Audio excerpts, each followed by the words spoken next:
السلام به طيبين طاهرين ومن تبعهم بإحسان إلا يوم الدين اللهم إني نوحدك ولنحدك ونؤمن بك ولنكيفك ونعبدك ولنشبهك فلم يعرف الخالق من المخلوق وأشهد أن سيدنا ونبينا وعظيمنا وقائدنا وقرة عيوننا محمدا عبده ورسوله.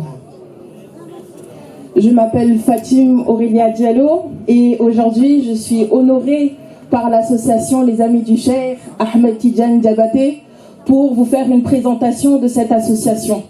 J'ai été mise en relation au travers de l'association culturelle islamique Zamzam dont la présidente Adja Konaté Tenengue est ma mère.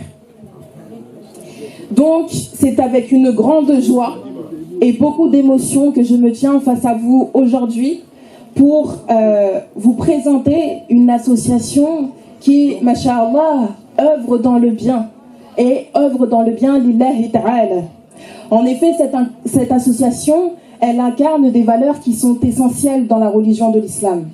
Elle incarne la solidarité, elle incarne l'entraide et aussi l'inclusion au travers de diverses dimensions.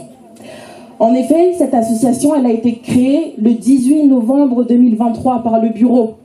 Et l'objectif de la création de cette association, c'est d'une part l'aspect religieux, mais également le fait de gagner des hasanats par des causes qui sont nobles, par le fait de tendre la main aux plus démunis et de pouvoir faire des récoltes de dons et ce qui est cet ordre-là. En effet, cette association-là, elle aide les personnes qui sont le plus dans le besoin, au travers des personnes qui sont âgées et des femmes musulmanes qu'on peut retrouver un peu partout dans le monde, car ces typologies de personnes spécifiquement là sont confrontées parfois à des sujets de société qui sont importants et qui sont difficiles à vivre au quotidien. Cette association, également, elle facilite l'entraide au travers de la récolte de dons de vêtements, au travers de le fait de donner également de l'argent aux plus démunis, par le fait de récolter aussi des fonds pour la création d'un puits pour que l'eau soit accessible à tous, parce qu'aujourd'hui, alhamdoulilah, nous sommes dans des situations où l'eau est facile et accessible à tous. Combien de fois il est possible qu'en faisant notre wudu, on s'est oublié, on a laissé l'eau couler à flot, alors qu'en réalité, parmi les sunnahs du prophète sallallahu alayhi wa sallam, il requiert que lorsque la personne elle fasse ses ablutions, elle utilise peu d'eau. Parfois, la personne elle va utiliser beaucoup d'eau. Et ces gens-là n'ont pas accès à l'eau. C'est pour ça que, justement, parmi les projets de cette association-là, il y a la création de puits. Également, ils vendent des mets gourmets, de la nourriture en proposant justement à des personnes démunies, à des personnes âgées, de pouvoir se réinsérer professionnellement et gagner un petit peu d'argent en vendant de la nourriture. Également, cette association, elle favorise le fait de se réinsérer professionnellement et l'inclusion. En outre, les grandes missions phares de cette association sont les suivantes. Premièrement, l'aide aux personnes démunies et aux orphelins, la construction de puits, l'aide aux malades au travers des hôpitaux, le don de vêtements aux femmes, ainsi que la construction, l'aide financière pour la construction des mosquées et des écoles coraniques.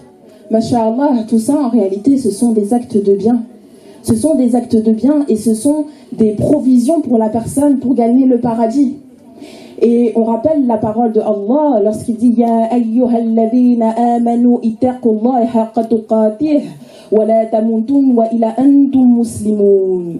Ce qui signifie en français ô vous qui avez cru, faites preuve de piété à l'égard de Allah et veuillez à ne mourir qu'en étant musulman. Le fait de faire preuve de piété, c'est une obligation. Et quelle est la meilleure des provisions pour l'au-delà, si ce n'est la piété? En apprenant les obligations et en apprenant les interdits pour pouvoir les éviter. Le prophète sallallahu alayhi wa sallam, il a dit dans le hadith Talabul ilmi faridatun ala kulli muslim. Ce qui signifie que le fait d'apprendre la science de la religion, c'est une obligation pour chaque musulman. C'est une obligation pour les hommes, mais c'est aussi une obligation pour les femmes. En tant que femme, vous aussi, vous avez des devoirs et vous devez apprendre votre religion. Parce que être musulman, ce n'est pas uniquement le fait de faire la prière et de jeûner. Il faut avoir la croyance qui est valable, grâce auquel les actes d'adoration seront valables. Et notamment les actes d'adoration dont on parlait tout à l'heure, tels que les récoltes de dons, etc., ne seront valables que si la personne, elle connaît Allah. Le prophète sallallahu alayhi wa sallam, il a dit « Afdalul a'mali imanun billahi wa rasulih » ce qui signifie que la meilleure des œuvres dans l'absolu, meilleure que la prière, meilleure que le hajj, meilleure que le jeûne, eh bien c'est la croyance en Allah et la croyance en son messager. Parce que c'est cette croyance-là qui fait de toi que tu es musulman.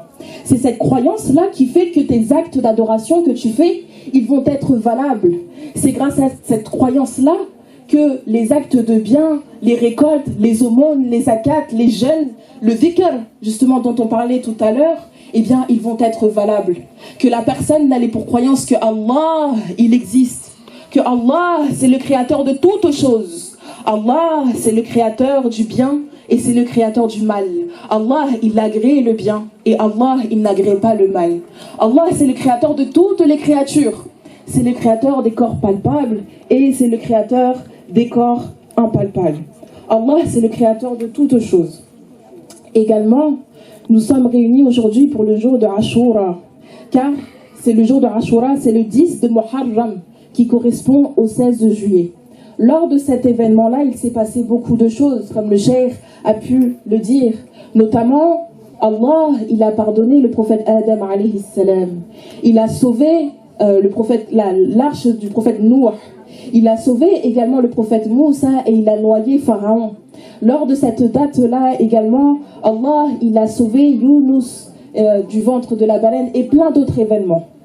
Pour conclure, on rappelle que cette association-là, elle œuvre pour le bien au travers de différents programmes. Ils ont sorti un livre qui vous sera sûrement distribué, que vous pourrez acheter, avec des invocations et du dhikr qui comporte dans ce livre-là. Elles font également des programmes de Coran, des programmes de religion, parce qu'apprendre sa religion, c'est quelque chose qui est très important. Et pour finir, eh bien, je vais vous présenter les membres du bureau. Et lorsque je vais les appeler, masha'Allah, elles vont venir auprès de moi pour ensuite dire quelques mots. Donc, j'appelle la fondatrice, Madame Fomba Doussou. Vous pouvez l'applaudir quand même, masha'Allah. Atakbir. On peut faire Atakbir. La présidente Bramé Rose.